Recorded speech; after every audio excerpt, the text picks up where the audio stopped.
All right, everyone, welcome to Strictly Sports. I'm Jacob Brown, joined here with Stephen Cash, and today is our Cleveland Indians 2020 season preview. They finished 93 and 69 last year, second place in the AL Central. We're going to do our adds and subtractions, then go into the lineup, bench rotation, bullpen prospects. So let's look at those subtractions. They traded away starting pitcher Corey Kluber, really major trade for them. They gave him away. Jason Kipnis has been there forever. He's also gone, went to the Cubs. Dan Otero to the Yankees on a minor league deal. Yasiel Puig, he says that he has a ton of offers coming his way, but he's still unsigned. So is that true? Who knows? Kind of a wild personality there with Yasiel Puig. Tyler Clippard, free agent, went to the Twins. Danny Salazar has been with the Indians forever. He's still a free agent. And then they let go of Cody Anderson, Tyler Olson, and A.J. Cole as well. They signed Mike Rupp. Excuse me, not Mike Rupp. That's a hockey player. They signed Cameron Rupp and Dominic Leone to minor league deals. And then who did they add? They added outfielder Domingo Santana, free agent outfielder from Seattle. Actually, a really good underrated player. Cesar Hernandez from the Phillies, switch hitting second baseman. Delino DeShields was in the Kluber trade along with Emmanuel Clase or Clase or whatever, relief pitcher from Texas. Sandy Leone, a catcher in a trade with Boston, switch hitter. And then they got Nick Goody on waivers from Texas, who they've actually had in the past. So Nick Goody coming back to them. So let's look at that lineup. Leading off and playing shortstop, we were just talking about it, might be one of the most overrated players in baseball. And I really didn't think I'd be saying that coming into this pod. 32 home runs, 74 RBIs in 143 games. I mean, this is a player, and again, for any other guy, this is really good. For Francisco Lindor, it's not. This is a dude that's supposed to be the best shortstop in baseball, top 10 player in the game. He's not. 349 WOBA, 114 weighted run created plus. He's not even in the same stratosphere as some of those top players in terms of those advanced stats. Jose Ramirez took a huge step back last year, 23 home runs, 83 RBIs, playing third base, hitting second, 129 games, 334 WOBA, 104 weighted run created plus. The year before, 391 WOBA, so a major step back. Carlos Santana had a great year coming back to Cleveland. I have him playing first base, hitting third, 158 games, 34 home runs, 93 RBIs, 380 WOBA. Franmil Reyes, this is a dude, he's young and he's got a DH. Why? Terrible defensively, but he can hit home runs. 37 home runs, 81 RBIs in 150 games with San Diego and Cleveland last year, 338 WOBA. Domingo Santana got injured last year, but with Seattle, 121 games, 21 home runs, 69 RBIs, 326 WOBA. Then Oscar Mercado, young player, 115 games, 321 WOBA. He'll play right field. Roberto Perez, 24 bombs in 119 games. He'll catch. Then Tyler Naquin and Cesar Hernandez will round out the order with Greg Allen, Delino DeShields, Jake Bowers, Sandy Leone on the bench. So when you look at this lineup, Steven, what do you think of it? First thing that comes to mind is it's underwhelming. Not a whole lot of production. You can go down the line. Just that's where I look at it in these advanced stats. You got three or four guys that are really below league average in the weighted runs created plus categories through 6, 7, 8, 9 with Mercado, Perez, and Hernandez, all below league average in weighted runs created plus. I look at your leading guy, Francisco Lindor, and I'll go on him for a little bit. It's a guy who I think is way overrated. I've never been high on Lindor. Not taking away his athletic ability at the shortstop position, he can make great plays. Yeah, you're expected to do that, but you see some world class plays over there making behind the back, flips and stuff. But yeah, to be an everyday shortstop in the major leagues and be one of the great ones, you can't be having 74 RBIs. Yeah, it's not terrible, but to lead your team and to be that guy, you got to be in the 100 RBI category at least. Yeah. You're hitting 32 bombs. That's great. That's excellent. But to only contribute 74 RBIs, and then I look at the weighted runs created plus, you're only 14% above league average. You look at a guy like, Trevor Story, we talked about. The numbers are there. That's why he's one of the best. He's highly rated. Guys who are offensive juggernauts like Bellinger, Trout, you got to be 130 plus, in creating runs. So. I look at this lineup and they have pieces. They're by far not. They're still going to be the Cleveland Indians we've known the last few years, It's just you kind of lost some piece. They're getting older. Other teams are just loading up, and they are just better than them right now. And you have Carlos Santana still, almost that 100 RBI guy. Jose Ramirez still, carrying his weight. So you're not in bad shape. I just think you don't have enough guys that are, taking that role on and being, putting this team on their back and just, and riding off into the sunset. So, still in good shape. You have some good depth guys on the bench, DeShields and Bowers only being in the league 2 years has potential to be a everyday first baseman, a DH, or whatever you want him to be, outfielder. But you can play around this lineup a lot of different ways. Yeah, I mean, Lindor's a dude. I mean, you just mentioned it. Weighted run created plus, only 14% above league average. It's not amazing. I mean, you go back to our last podcast, look at the White Sox. That means he's not even as productive as Tim Anderson. He's less productive than Jose Abreu, than Yohan Moncada, than Encarnacion, less than Grandal, less than Eloy Jimenez. I mean, he'd be hitting 7th in the White Sox lineup. This is a guy that's totally overrated based on advanced stats. And yes, he did miss 20 games, so you say 74 RBIs. Okay, 20 more games, maybe that's 10 more RBIs. He still wouldn't be a 100 RBI guy. And actually, to mention that 100 RBI point, I was talking to my dad yesterday. Only 22 people in all of Major League Baseball last year had 100 RBIs or more, which really tells you, I mean, it's just going away. Like, people just are not driving in runs like they used to. Pretty amazing. I had no idea it was that bad. But when you think about it, the Cubs, they didn't even have one 100 RBI guy out of all those stars. So, yeah, I mean, this is a team that's getting older. You're right. Jose Ramirez declining. Carlos Santana, great year last year. That's great. But he's in his mid-30s. Francisco Lindor, they're trading him. So they have to trade him. He's on a contract year, and they have to get value for him because they know that they can't pay him. But if Lindor's really expecting to get that $300 million Manny Machado contract, it's not there for him, in my opinion. Yeah, I mean, if we're going to ballpark a contract, I mean, maybe 150. I mean, I would say more than that. I mean, I'd probably say like 250, probably. Yeah. 220 to 250. Because he's still worth. I mean, he still has that. He's a valuable asset you can have on a contending team. He can be a depth guy, like you said, batting potentially 7th in a White Sox type lineup. So a team that's right on the edge of being where they want to be in a division winner or going to that next step in the postseason run, they could use a guy like Lindor that can be in your 7th, 8th spot and roll your lineup over. Because he's still good. Like, don't get me wrong, he's still good enough to be. He's still dangerous. You can't give him a pitch to hit. He's still going to do damage, and it's going to hurt you if you don't, take him seriously at the plate. He's just not one of those, elite tier shortstop right now. Until he shows he can be that guy, then I'm not going to rave as highly about him. But he's not going to be getting that massive, big payday that Machado got. He's got a lot of work to do if he wants to get to that level.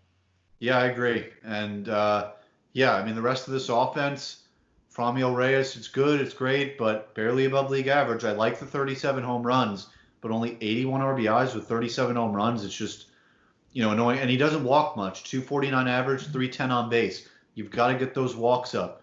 Domingo Santana, he's good, not great. So, yeah, this offense is definitely average-ish.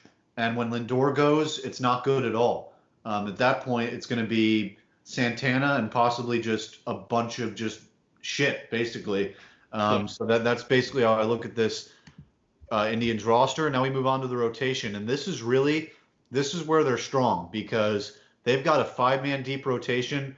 That's very rare when you're looking around this league. You think about Texas, Washington, Cincinnati, Arizona, Dodgers. Other than that, Yankees, maybe, Rays. There's not a lot of other teams with 5-man deep rotations.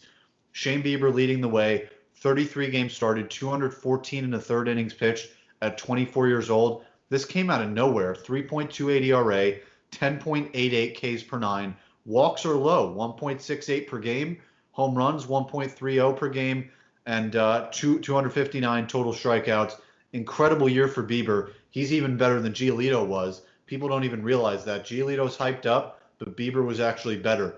Mike Clevinger in that 2 spot. He is currently injured, but we're thinking with the delay to the season, he'll probably be ready for the regular season. 21 games started last year, 2.71 ERA, 12 strikeouts per nine, 0.71 home runs per nine, and in a full season in 2018, 3.02 ERA. So there's a track record there. They have Zach Plesac in the 3 spot, 21 games started, 115 and 2/3 innings, 3.81 ERA, 6.85 Ks per nine. In the minor league level, really amazing stats as well. Aaron Savali, 4 spot, 10 games started, 2.43 ERA, 0.62 home runs per nine. That's amazing with 7 strikeouts per nine. And then Carlos Carrasco, what a trooper, dealt with leukemia last year and cancer, made his way back, still an incredible starter. In a full season in 2018, 3.38 ERA, 10.83 Ks per nine. So this is a dude, if he comes back 192 innings in your 5 spot, he might be the best 5th starter in Major League Baseball. So you look at this rotation, Steven, what do you think? It's deep. It can win you a lot of games. And we talked about it before we got on air here is, this pitching staff has gotten them to the postseason the last, 3 or 4 times they've made it into and won their division and gotten into a playoff wild card spot, whatever it is. They win you about 70 games. This pitching staff, and they do a great job there. They are true on that. They win them a ton of games, and then they go to their offense and go, hey, you got to win us 20 games throughout the margin of the season, and that's very manageable, and that's why they can get in. They were getting into October, every other year, or 2 years in a row, missing the playoffs last year by only a couple games, but this rotation's deep. I mean, Bieber, look at his 2018 stats. He went 11-5 with a 4.5 ERA. ERA's high, but he still won you games in his first year. Last year, first All-Star appearance, All-Star MVP, 15-8 with a 3.2 ERA. 3 complete games, 2 shutouts. Guy really is he's a workhorse. He can eat up a lot of innings, 214 innings pitched last season. So now you don't see it a whole lot now, too, with trying to save your arm, avoid injury. And then you got Clevenger. He throws the ball really hard, too. He's a guy that just really dominates. He goes out there and he's just like, hey, you're going to try to hit my stuff, and good luck. I'm going to put my power out there, and you just got to find a way to beat me. And his ERA is 2.7. It's great. He could be a one starter, but I think they like him behind Bieber because Bieber can be their horse and go a long way. Yep. Strikeouts are high, walks are down, home runs are down as well. Clevenger, he's one of the better pitchers in the game, and not many people give him enough credit where credit's due. And you got Plesac, Savale, and Carrasco. He literally came back from cancer last year. Journeyman. Guy that hats off to him. The respect is there. If he could be the guy we've seen him be in the past years, to be in the 5 spot and be that good, it's insane. Like I said, best 5 starter in the game, potentially. So I look at this rotation, and it's lights out. Now, I will say, if he's pitching at that level, he'll probably, when they start the season, he'll probably be the 5th starter, but he will be probably the 3rd best starter on that team if he's, where he used to be. But Carrasco's a guy, trade him. If he's the guy that he was, trade him, because we look at this prospect system, they're number 27 in baseball according to our system, only a 69 APR, which means their prospect rankings, they average the 69th best player. Not great. They have the number 42 MLB prospect, 3rd baseman Nolan Jones. Good, great minor league numbers in single A and double A. 21 years old at double A, maybe he's on the way. Tyler Freeman, the shortstop, maybe a Lindor replacement. Good WOBAs and weighted earned created pluses, but only 3 home runs in 120 games. He is 20 years old though, so I'm going to wait to see if that power comes on the way. But if I'm the Indians here, trade Carrasco, trade Lindor, and if Ramirez shows any signs of being who he was in 2018, trade him too, because you need to stock up that minor league system, and especially because you have replacements for Ramirez and Lindor on the way in your system already. So get minor league guys, get that pitching staff stocked up, get some outfielders in your system. They need it.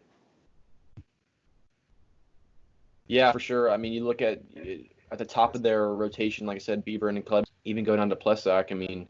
You have guys that have shown they can be your guys, and you have a great 1-2 punch there. So trade a guy like Carrasco. I mean, just go and get assets in return. You have guys on the bench like Bowers, DeShields, but guys who haven't really shown they can be big league guys. So get help where you need it while you have the assets to trade away to teams that potentially need pitching help. And there's plenty of teams that need starting pitching. And we've seen teams that not many guys and teams have a 1 through 5 rotation and that need it to, if they want to be potential playoff teams and win more games than and be competitive. So I look at that. It's really key. They have replacements on the way, like you said, to replace Lindor and guys like Santana. So I mean, you have help coming. Get assets in return while you have that window. If you let that pass, you're going to be in a bad spot to come here in 2-3 years as you're getting older. Yeah, that's another good one. If Santana's good this year, trade him. I mean, he 380 WOBA, that's higher than Yoel Moncada.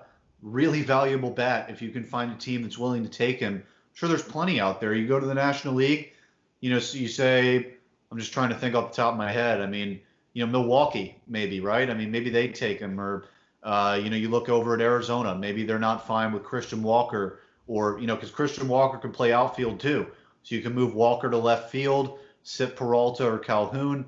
So I mean, there's a lot of spots for Santana too. Another guy I think they could trade, Brad Hand. 13.19 Ks per nine, 34 saves. You don't need a closer if you don't have games to save. So go trade Brad Hand, get some pieces for him. This is a team that if they do it right, and they're not like other teams where they're like, we got to keep the band together like the Giants, please just do what's right, trade these guys. I mean, look what you got for – now, the Kluber trade is an example of how you don't do it. That return was shit.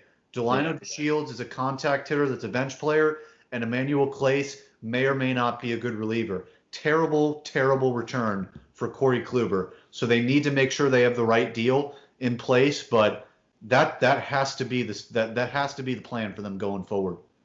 Yeah, you have to really you've got to get the right pieces in line if you're going to get rid of guys. You don't want to get screwed over on trades. Like I said, the Kluber trade was the perfect way not to do it. Don't get fleeced by teams. If you're gonna get older, and if you want to stay in that window of competing, while also retooling guys and shifting guys through the cycle, you have to do it the right way. And if you don't, you're gonna end up being a average to below average team come here the next few years when guys want to go and they get new contracts, or you trade them away and you didn't get what you wanted in return, and you're gonna be reeling for talent and prospects. So if you're the Indians, you got to be careful of what you're doing and what the moves you're making. Got to be very strategic about it before you end up in a really shitty situation. Yeah, I agree 100%. And this is a team in Cleveland. They had their chances. Lost in 2016 to the Cubs in a historic year, ending that drought. They never got back there. They're not going to get back there with this group. And that's why we're being so harsh about this. That's why you got to trade these guys. This is not a group that can go and win a World Series anymore. This is a group, though, again, like I said, trade away these guys, restock. You have young starting pitchers that are under control. In 3 or 4 years, they'll still be there. You can contend then. So that's kind of how I look at it with this Indians team. I have them finishing 3rd place in the AL Central. I don't have them really in the wild card race. I think they'll be close. I do think that pitching staff will keep them in the hunt. I do think Lindor will keep them in the hunt until the trade deadline. Once the trade deadline hits, they're going to dip pretty far. And as far as their offseason goes, I give it a C- because they botched the Kluber trade. They could have done so much better. All he had was 1 year of an injury. And before that, he was a Cy Young contender throwing 200 innings every year. How did you not get more return? They did decently on the Bauer trade, but it's just you got to do better on these trades. So what do you give them for their offseason grade, and where do you have them finishing? Yeah, I got them right where you had them with the offseason grade. It's just you got rid of Kluber, and I think too soon. You had a guy out there who was very dominant, guy who in the beginning of the season was always going to be top 5 Cy Young candidate, guy who's shown he can be a power guy, be your number 1, number 2 guy, can win you a ton of games. So get rid of some key pieces in this offseason. So you did get slightly worse than last season. You dropped off a slight bit, not a whole lot. But in terms of standings, I have them in third place. They will be in the wild card mix, like you said. This wild card race is going to be, I think, pretty exciting than we've seen the last few years. A lot of teams, well, AL, everyone always seems to be in the mix, but there's going to be teams like the White Sox, Indians. I mean, it's going to be it's a battle till the end, I think. And once you get to the trade deadline, they're going to be sellers. They're going to be looking to get rid of some guys on contract, like, questionable contracts, guys who might be departing here soon. So they'll be sellers, and you'll see that drop off towards the late part of the season, end of July.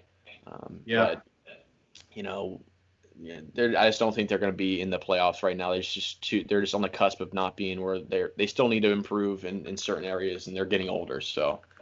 Yeah, I mean, we didn't even mention this in the Royals pod, but I actually think about this very similarly to the Royals. The Royals did a shitty job getting rid of their core too. They didn't even get rid of them. They kept them until the end of their contracts. That's why the Royals are in the middle of the pack with their minor league system. They could have traded Hosmer and Moustakas and Kane, but they kept them all, didn't get any value. The Indians have to learn from that, trade anything they can. And so that'll do it for this Cleveland Indians 2020 season preview. You can catch our Minnesota Twins podcast tomorrow. After that, we'll get into the AL East. Just to let you guys know, we film these all at once, so I don't know if the FAU pod will be out by this time, but it's going to be recorded or released at some point within this time period whenever this pod gets released. But you can hear this on Apple Podcasts, on Spotify, and a bunch of other platforms. You can follow us on Twitter at StrickSportsFAU. For Stephen Cashin, I am Jacob Brown, and we will see you next time.